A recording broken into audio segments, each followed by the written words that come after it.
Assalamualaikum warahmatullahi wabarakatuh dan salam sejahtera. Saya ucapkan kepada para hakim yang arif lagi bijaksana, guru-guru, tuan-puan dan para hadirin yang dihormati sekalian. Pada pagi yang indah ceria ini, saya Yusaira binti Zamhari ingin bercerita tentang kisah hutan yang bertajuk Mowgli. Putri Ayu cantik jelita, berbaju kebaya berjalan bersama.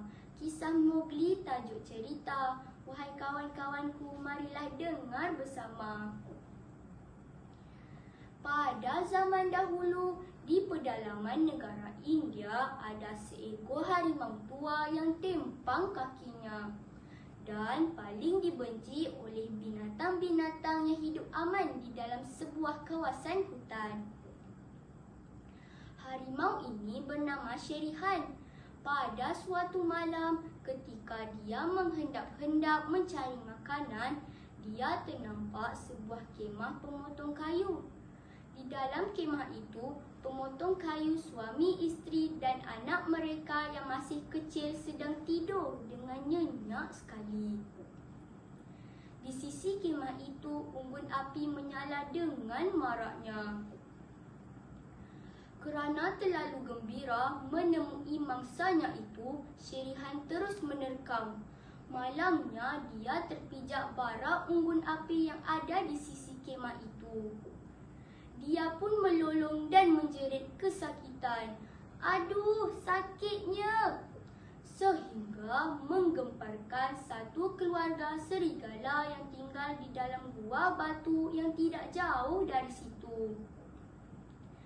Sedang bapa serigala berlari keluar kerana hendak menyiasat kejadian itu tadi, tiba-tiba dia terdengar sesuatu benda yang sedang merayap di dalam semak.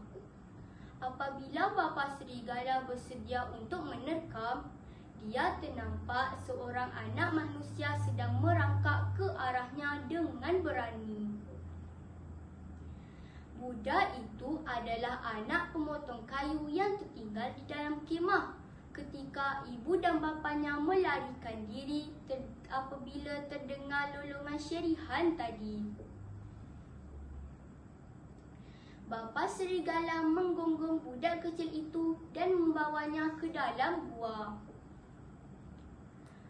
Ibu serigala berasa kasihan dan tertarik hati kepada budak kecil itu kerana tidak sedikit pun takut kepada mereka. Malah berebut-rebut dengan anak serigala yang lain mengisap susu ibu serigala. Kedua-dua ibu dan bapa serigala bersetuju menerima budak kecil itu sebagai anak mereka sendiri dan menamakannya Mowgli. Anak-anak serigala yang lain juga sayang kepadanya dan menganggap Mowgli sebagai saudara mereka sendiri. Tetapi tidak lama kemudian Sherihan datang ke pintu gua itu bersama Tabaqui yang merupakan seekor rubah yang sememangnya memakan sisa-sisa tangkapan binatang-binatang lain. Tabaqui terlebih dahulu telah dapat mengesan ke mana budak kecil itu pergi. Dan Tabaqui berharap dia dapat memakan sisa Sherihan jika harimau tempang itu dapat memakan budak kecil itu nanti. Bagaimanapun, apabila Sherihan menuntut supaya bapa serigala menyerahkan budak kecil itu yang didakwa sebagai haknya, ibu dan bapa serigala telah menentang. Sherihan cuba hendak mengambil budak kecil itu dari dalam gua. Akan tetapi badannya yang tidak muat melalui pintu gua itu. Dengan marahnya, akhirnya Sherihan tinggalkan gua itu. Tetapi dia bersumpah suatu hari nanti budak kecil itu akan tetap menjadi mangsanya. Semenjak itu, Mowgli tinggal bersama-sama dengan keluarga serigala dan benar-benar sebagai anak serigala di dalam hutan. Untuk itu, ingin saya nyatakan beberapa di sini nilai murni dan pengajaran yang ada dalam kisah ini. Pertama, kita perlu saling menjaga hubungan kekeluargaan walaupun melampaui ikatan darah. Kedua, kita perlu sentiasa setia dan jujur dalam persahabatan. Ketiga, cerita ini juga mengajar kita agar menghormati persekitaran kita dan semua orang yang tinggal di sana. Begitulah kisah Mowgli yang penuh dengan pengajaran dan iktibar untuk kita semua.